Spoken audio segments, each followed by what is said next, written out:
Well, first of all, let me welcome you for night 2 in Absolute Intense Wrestling, the JT Lightning Invitational Tournament. Big win last night over Mr. Tim Donst. But what we're going to do here today is a special in-ring behind the curtain. And what these behind the curtains are all about, we've seen what you can do in the ring, we know all about you, your in-ring exploits, but we want to get behind the scenes and see what makes up Brian Spanky Kendrick.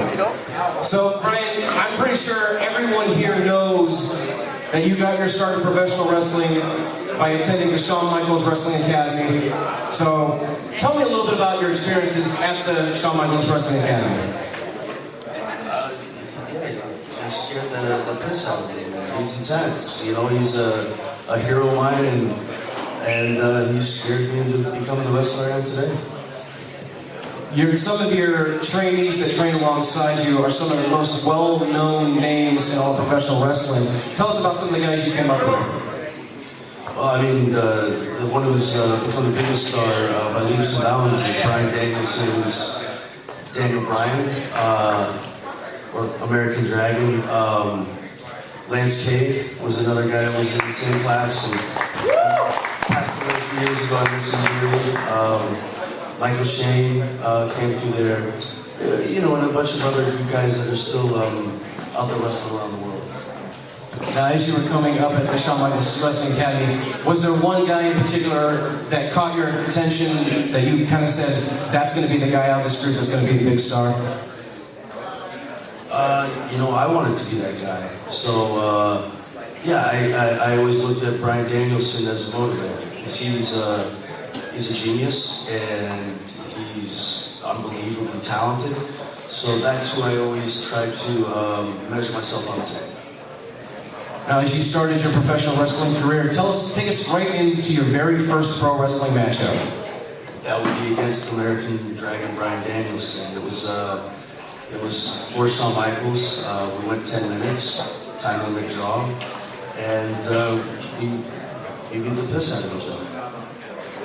You had said that Shawn Michaels scared you to death. What were some of the things that he would do, or was it just his shadow always watching over you? What was it that scared you to death?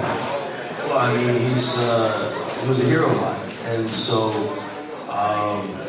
you know, you want to please him, and on top of that, he's just really intense, you know. If you screw up, he's going to let you know by yelling and screaming at you. As you pursued on your dream of becoming a professional wrestler, you worked in several various promotions. Can you tell us a little bit about some of your early stops on your way to the WWE? I guess Ring of Honor was one of my favorite places I've ever wrestled. A lot of great guys came through there. Brian, of course, Low-Key, CM Punk, who's gone on to do amazing things, Doug Williams, Samoa Joe. So, you know, I got to be in there when we were all young, and so I'll always treasure those moments. Was there a particular match or a particular opponent in your time at Ring of Honor that really stands out in your mind? Do you have a favorite match from Ring of Honor? My favorite match wasn't the match I was in. It was the main event of the first show. Low-Key, Brian Danielson, Christopher Daniels, and it was a masterpiece. As you're making your way throughout all of independent wrestling, you got that chance to go over to Japan. Tell us a little bit about your exploits over in Japan. When I got over there, the promoter Hashimoto thought I looked like Leonardo DiCaprio, so he made me Leonardo Spanky, and I had to come out to a techno version of My Heart Will Go On, and wearing little pink briefs that are smaller than the underwear I'm wearing now. But it got me back to Japan 20 more times. Now, is that where you developed your dance moves that we've seen last night? I still can't dance, man. Yeah. I think the fans would disagree. Would you like to see the Spanky dance real quick? Yeah! Will you honor us with the Spanky dance real quick? You're really... Like, this is really all I got.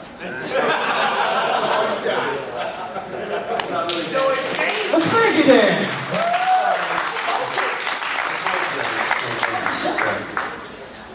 All right, Spanky, now tell us about that fateful day when you got the call from WWE. Fateful, like when I got fired? No, when you got the job. No, I would never say that. No. Oh, when I got hired. Oh, yeah. I mean, it was you know, the first time I got hired, it was developmental. It was a tryout match with Lance K, Brian Danielson, and Shooter Schultz. And two days later, we found out we got hired, and it was another step towards living my dreams. Now, your early days, who could ever forget your streaking throughout the arenas to catch the eye of Stephanie McMahon? Did you have any objections to that storyline, or were you just happy to have the job? I would have whipped my cock out and spun it around like a helicopter if I had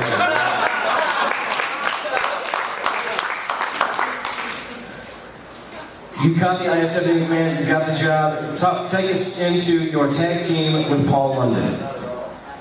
You know, Paul and I knew each other from the indie scenes in California, and so as soon as I heard he got signed, I was already on the active roster, and I pleaded with Stephanie McMahon and John Laurinaitis to please bring him in as my tag team partner, and that was it. You know, we're still great friends to this day, and I think we complemented each other really well inside and outside of the ring, and I think he's an amazing talent.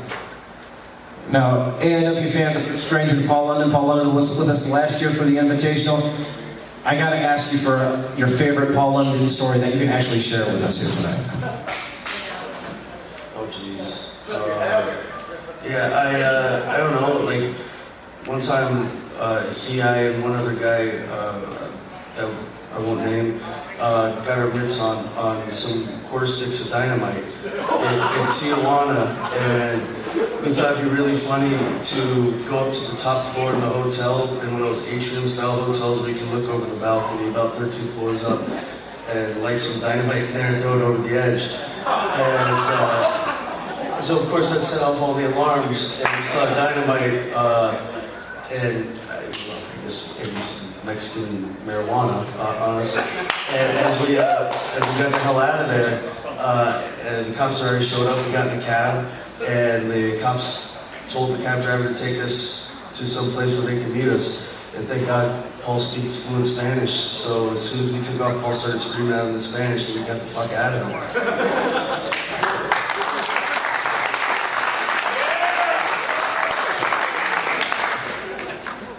Around this time that you had the tag team titles, you were paired up with one Ashley Massaro. Do you have any thoughts on Ashley Massaro?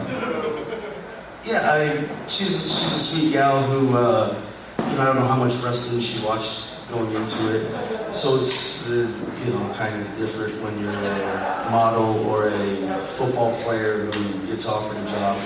She was a sweet gal. I don't think, you know, as far as in-ring talent goes, I don't think that was her specialty. But she's, you know, nice and pretty. And, I'm gonna try to keep it nice. But no, I like her. You know, she's a nice gal. Okay, stepping away, once you left WWE, tell us a little bit about your exploits, not only here in the United States, but abroad. Yeah, I mean, I fiddled around more in Japan and drank a lot of booze and did a lot of wrestling. And then I kind of still do that to this day, yeah. You made a stop in Impact Wrestling, where you were the X Division champion. Tell us about your debut in Impact Wrestling. My debut was against Amazing Red, who was one of my absolute favorite people to wrestle.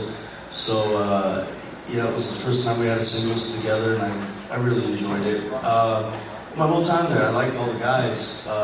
You know, it's a good roster of young guys. But, you know, I had to ask for my release at some point because I was there for 3 months without any work. And you don't work, you don't eat. So I said, please, please, please let me go. And they did.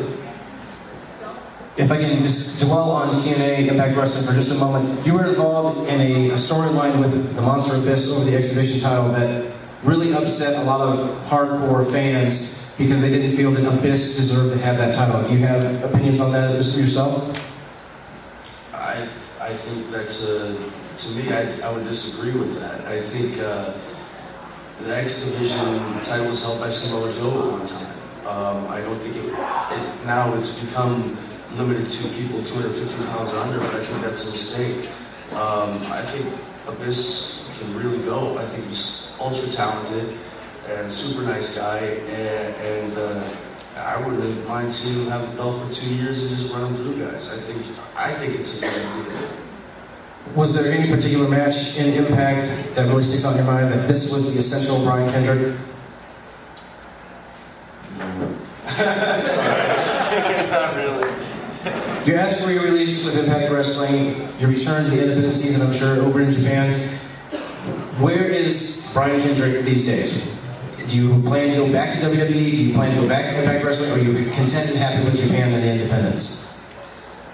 You know, I've cleaned up as far as like my piss tests go, so the door's open for WWE. But I'm very grateful. I just got a call 3-4 nights ago that I'm going to be doing the New Japan Best of Super Juniors, and it would be a dream come true to part of that.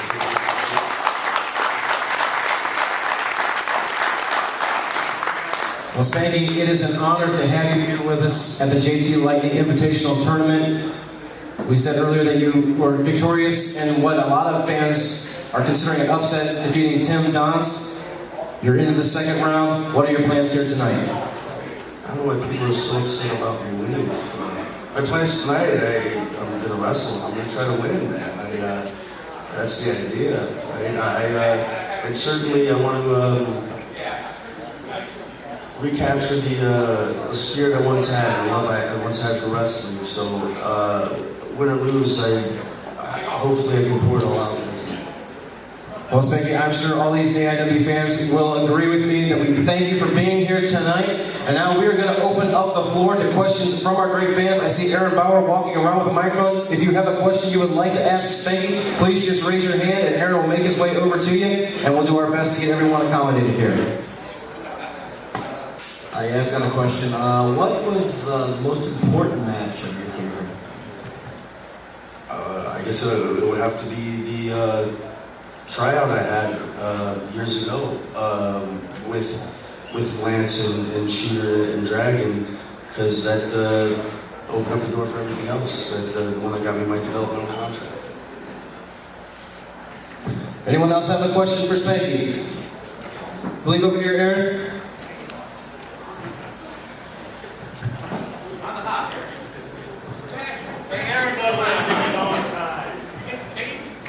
Hey Brian, is there anybody that you either refused to work with or just absolutely hated working with, whether it's their work ethic, their prima donnas, or anything like that? There's nobody I've refused to work with, but yeah, working with Deuce at a Deuce's Domino was just it was a nightmare every single time. You know, it's supposed to be a dance, and he wanted to outdance his dance partners. You know, I could get along with him outside the ring, but yeah, just working with him. If I could choose to never wrestle somebody I've wrestled before ever again, it would be him. And if I got 3 pigs, it would be him all 3 times.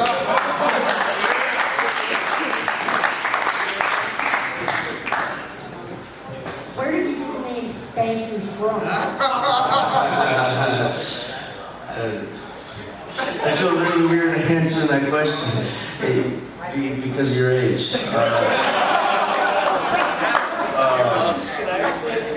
Yeah, into the microphone if you could explain it, yeah. No, I can't.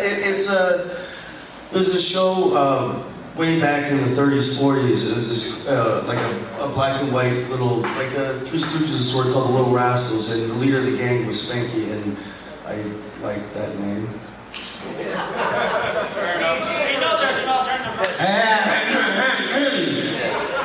Another question for Brian Kendrick.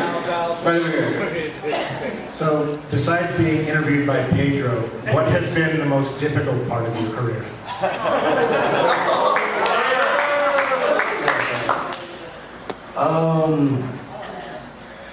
You know, sometimes when I got to where I wanted to get, I'd only dreamt that far, and so I started to lose motivation. So I would say that you know, keeping that hunger had been a struggle for me in the past. So you know, unfortunately, I wasn't poured as much into my performance as I should have. And so it's something I've been trying to recapture. And I would say that would stay motivated at times.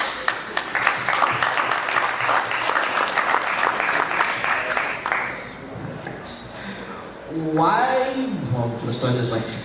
Did you hate Vince, Eric Bischoff, and Hulk Hogan working for TNA? Like, as in Vince Russo? Yeah. I mean, yeah. But yeah, when you say TNA, obviously, then yeah. No, I would disagree with the amount of time put on characters that aren't going to perform in the ring. You know, I don't see what the payoff is for having so much TV time for guys who aren't going to go out there and wrestle. But, you know, like Vince, I thought he worked his butt off. And, you know, I think Eric's a very smart man.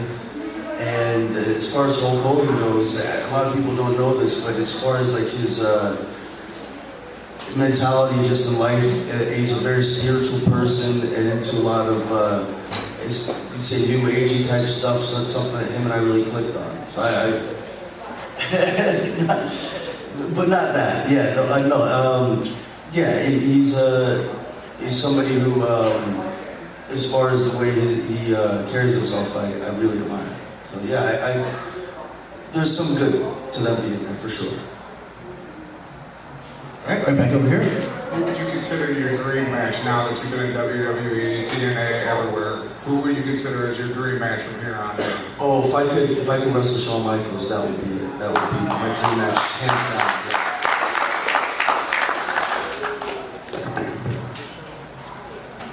Oh yes, what would you say is the most appealing thing about working in Japan to you?